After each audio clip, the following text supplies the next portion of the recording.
My wife and I took all the money we got as a part of the wedding and met payroll. Just enough to keep the counter running and the business going.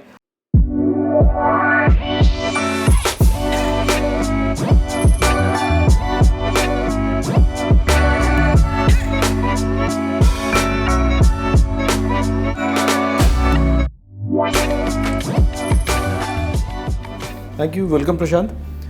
Good to be here.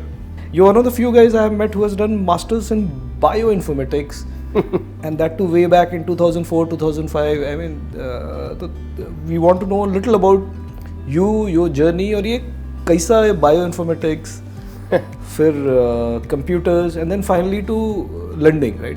I was born into an Air Force family. I was born in Bangalore and then lived 14 years of my early life in maybe 12 different schools or 10 different schools all over India. And then we moved to Australia. In Australia, law is a very coveted degree to hold. Engineering, not so much. So I got into law and I convinced myself and my family that I wanted to be a lawyer. And then 6 months later, disenrolled from law. Licking my wounds, going into engineering, and I had every auntie in the family come up and say, "Oh, we always knew you were not cut out for law." So then I moved on, studied computer engineering, then worked for Microsoft for a few years as an engineer, then actually studied Biomedical Informatics at Stanford. Again, not because I was fascinated by the field, but I just thought it was new and different, and I thought the world would benefit from people applying their computer science skills towards very large data sets. And in fact, that's probably the only commonality I see between working on bioinformatics problems and working on lending problems. They're both big data problems at the end of the day. And then when I left Stanford, finishing bioinformatics, to become, and then I wanted to join a startup. I guess that was also acceptable at that time because if you graduate from Stanford and you took on a job, that would be a failure. If you joined a startup, then I think you're on the right path. Company you founded? The very first one was a company called Say Now, right? It was a mobile messaging company, right? And eventually the company sold to Google. But Say Now, SAYNOW. Yeah. But the company that I truly founded on the back of that was a company called TrueV Security, which was a mobile payment security company. And that was my first exit, and that's the one I sold to PayPal back in 2011. Yeah. Like all within the span of like a year and a bit. But the funny story there, and this is I think a testament to my wife, is along the way I had run out of money. And it just so happened, again, like a door closing and a window opening, just at that time, the window that opened is that I got married. And I insisted that everyone pay us in cash or write us a check, and there was no box gifts, right? Wow. So my wife and I took all the money we got as a part of the wedding and met payroll.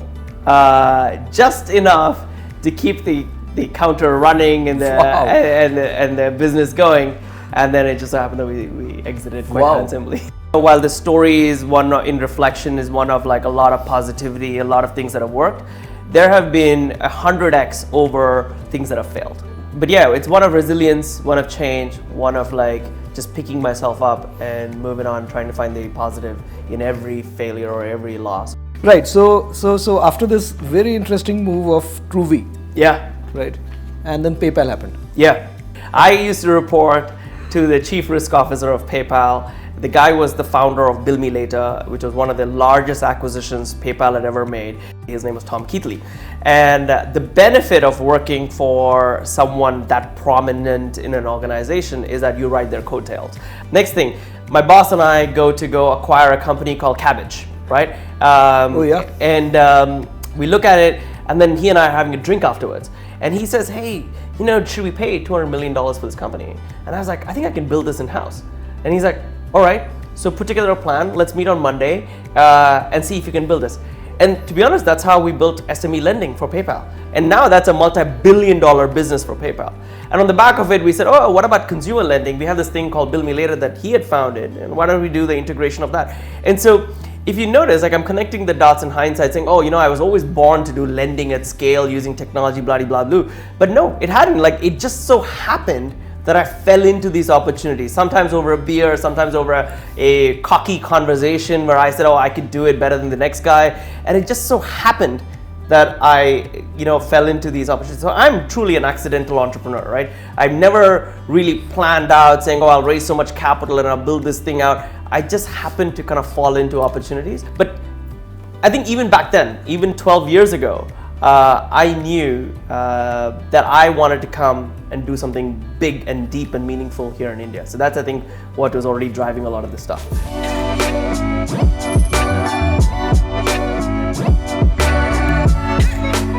You spend a lot of time outside. You truly, you were a true V, truly, right? So what is so interesting about India?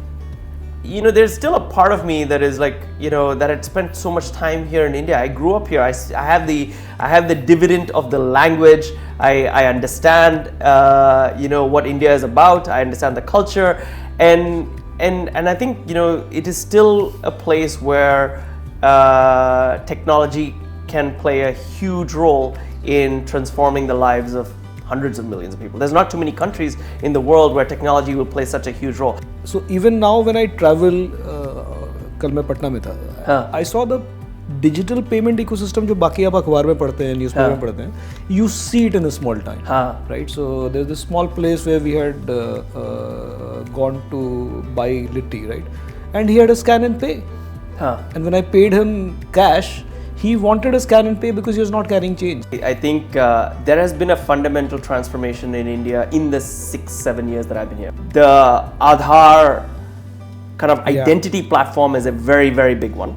I think when you have identity solved, then you can start linking that identity to various other services, which is a very big kind of effort and a big step in the right direction for us. The second is, I think Demon fundamentally has left us in a different place. We may have settled back down, the cash circulation may have come back, whatever, but the habits amongst people changed fundamentally. To your point, like we are a more digital nation. The third is around how the introduction of GST, the taxation changes, etc. Slowly but surely, this is a very large, oil tanker of a country. We are turning in the right direction. Right. Also, I think because of pandemic, like over a period of time, we see digital payments becoming very normal. I think in pandemic times, e-com and digital shopping became very normal. Exactly. Right? So earlier people were still used to going to the shop. Exactly. I think the ecosystem has developed far more during pandemic. Like you mentioned, right? Demon से बहुत ज़्यादा फायदा हुआ digital ecosystem को. I think pandemic से भी digital system has become massive acceleration. Absolutely. There's something unique I'm hearing from you, right? That build a company that we can take overseas. So far, we have had companies coming to India. So at some point, you're gonna need to go out to capture bigger markets. And the second is, I think, like while we talk about the 1.4 billion Indian consumers, the servable, addressable, the consumers who can afford, a lot of the services we built is probably around, I'd say 70, 80 million, not more than that. So then that population is akin to a lot of populations in other parts of the world, right? The third is, look, some of the best entrepreneurs, some of the best technologists, some of the best kind of infrastructure to support entrepreneurs, and this, I wouldn't have said this 10 years ago, is here right here in India right now, right? It's in, whether it's in Bangalore or Mumbai or Gurgaon or Pune or Mysore or whatever, but it's here, it's in India, right? I think there are perhaps another 100 companies coming in the next 5 years that will do very similar things. You will see a lot of payment companies actually go out. You will see a lot of credit companies like ourselves looking at opportunities elsewhere.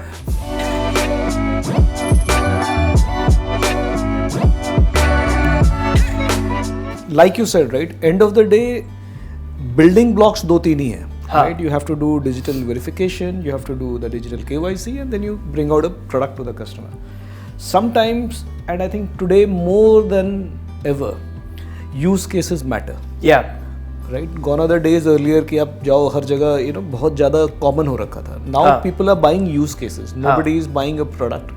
Nobody is buying a service. And I think that's where LazyPay has been, I think, a pioneer in a couple of the use cases that are developed. I don't want to give away too much at the moment, but the stuff that the FT-backed stuff that we have done, I think is superb.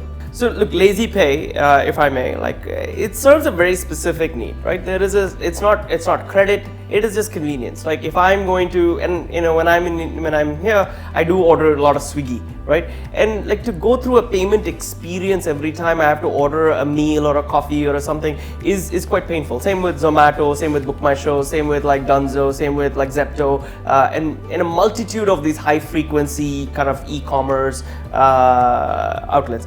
But that convenience then allows us to serve the consumers in more meaningful ways, right?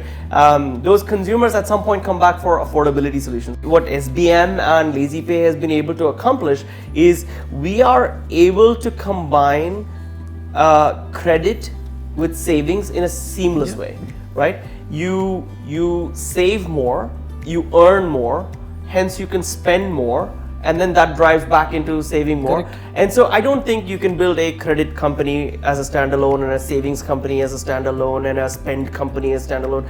None of those decoupled actually are sustainable. I think that's a fantastic fundamental change. The way UPI is changing the world, superb. I'm, as an Indian, very proud of the technology built for India. And then you realize, look, it's so easily adaptable to other geographies, right? Absolutely. And this is a change in mindset. So I think Indian entrepreneurs have demonstrated that they can run very large, multi-billion-dollar companies out of Jakarta serving Indonesia, right? Whether they speak Bahasa or not is the second question, but we've built that, right? So I think we will see another wave of Indians perhaps go towards the Middle East, into Africa, and I think the demographic dividend plus the technology advantage that we carry as through our education system will only kind of propel this even further.